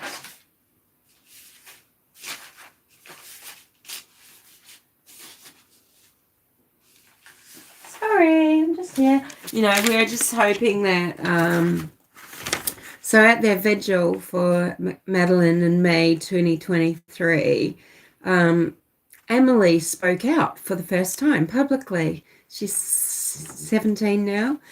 Sean wasn't at the vigil. Amelie was there. The parents, Kate's statement is, and Kate and Gerry's statement, I guess, she's missing. She's still missing. She's still very much missed.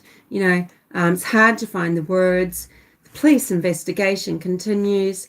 We await a breakthrough. And then Amelie's sort of just made sort of a very,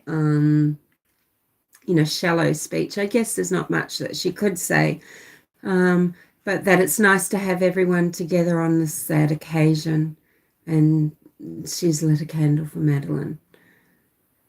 But, can you imagine 15 years? And 15 years, okay, that's how long the statute of limitations is in Portugal. The 15 years of gaslighting and of being manipulated by their parents exactly in the way that William Tyrrell's full blood sister, who had remained in the custody of the foster parents who lost William, can you imagine the gaslighting that she went through? And now the mother is charged with abuse. The father was too, but those charges were dropped. Maybe the girl's trying to speak out, right? So, I wanted to talk about neglect because, and I think I mentioned, Summer Wells and William Tyrrell maybe in the blurb or something to this. But that's what it's really all about, isn't it? And it's from anyone. It's from so-called hillbillies on Ben Hill Road to these very well-to-do foster parents who were too old to be adopting young children, but apparently they'd been promised that. They never ended up adopting William's sister, but they kept fostering her.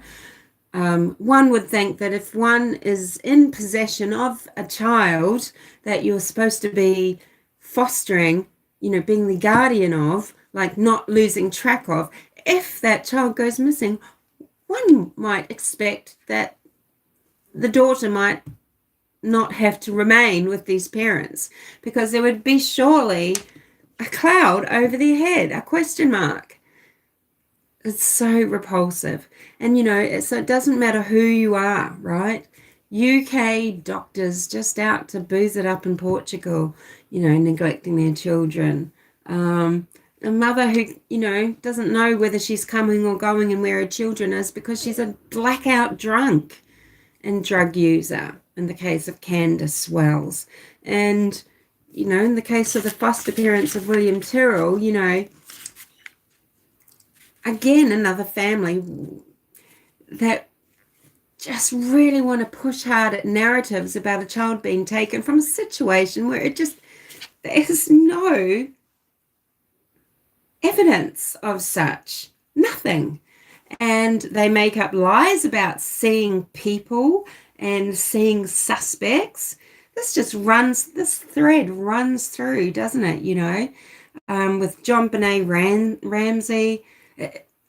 It's just the same old MO. Anyway, I have wanked on long enough. It's coming up to 2 hours. I've got to get ready to go off now, but I'll probably go and look at what Kit's saying about what's happening with the Zav girl situation because, Zav girl always cries,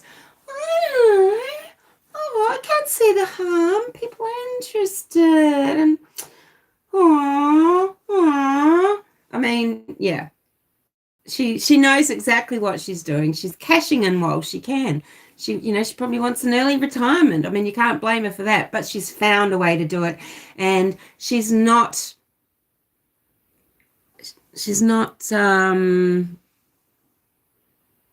naive, okay? She has a psychology degree, which I doubt she's ever used, but she does have a psychology degree. She's learned it in some manner, and she's using it, okay? I'm going to go. Thank you to everybody that's turned up. I'm going to go and give him a little cuddle right now, Melmac. He had his operation. He had a carcinoma in his eye. It was just one of those things that I didn't even know what I noticed. It just didn't look right one day, right?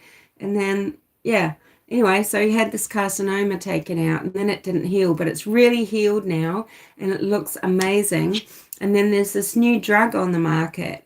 It's just arrived in Australia. And fuck, I can't remember what it's called. It starts with B.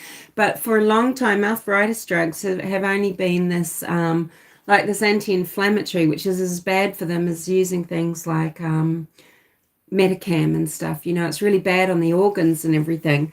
But there's this new drug, and it's actually kind of just a painkiller. It doesn't try and work on the joint, which would be useless for his leg anyway, because it's so gnarly and bony and built up and stiff and sore now that nothing would work anyway like that.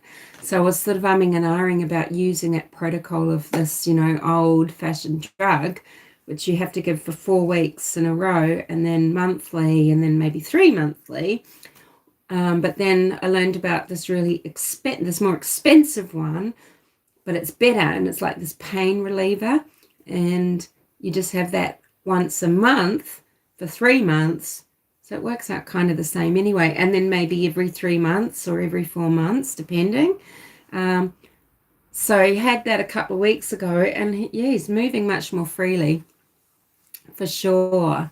So, being a surgeon is one of the top 10 professions of clinical psychopaths. That's right. Yeah, they are, the CEOs, and there's a whole, there's this really famous list of what professions psychopaths are usually, so authoritarian things like police force. If they don't make it into the police force because the police recognize that someone is not normal, not stable, just like, say, Brian Koberger getting rejected, because people know when they're interviewing, usually. But police, surgeons, because they really like that life and death maybe. But what you want a psychopath, when because they're not all created equal. Okay, people think that if you're psychopath, you want to harm, you want to manipulate. Look, you might use your power of not caring to get to the top.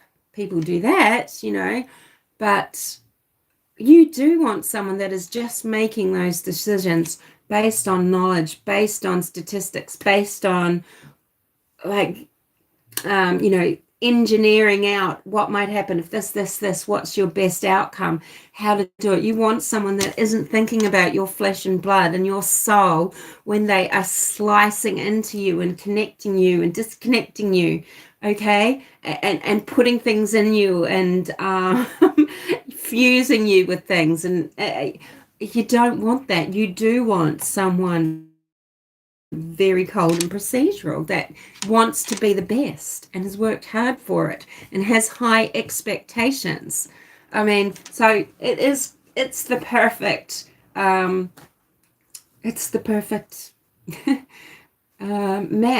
and that's Gerry McCann. Okay, doesn't make him a good father. I mean, James Bogart will say, well, Gerry didn't like Madeleine, right?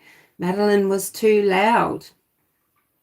But you might hear him in videos talking to Madeleine. Oh, that's nice, darling. Can you see your wings? And his tone is really, it's so strange. I can't work out if it's patronizing or really, it's weird. Or, he thinks, Ugh. You just have to go and watch a lot of his footage and see what you think, and then make some comments down below. I'd be interested to hear what people have to say. But I want people thinking about what child neglect is and who does it. Because is it who you expect? Billionaire, CEOs of billionaire companies like John Bennett Ramsey and his wife, Patricia Ramsey, and, or well-to-do foster parents who want to take on a couple of difficult kids and, or do you just think of them as the Wells type people, right? Don and Candus Bly and Don Wells. Is that who we only think of when we think of neglect. We don't think of these UK doctors, this whole group of people covering for each other to a particular degree, because they know what they've done is wrong. Anyway, blah, blah, blah. Thank you so much for popping in. Yeah. Joman and Melmac and Jules and Swimming with Sharks and Mark Klein. Yeah, appreciate it. All right. See you later. Bye.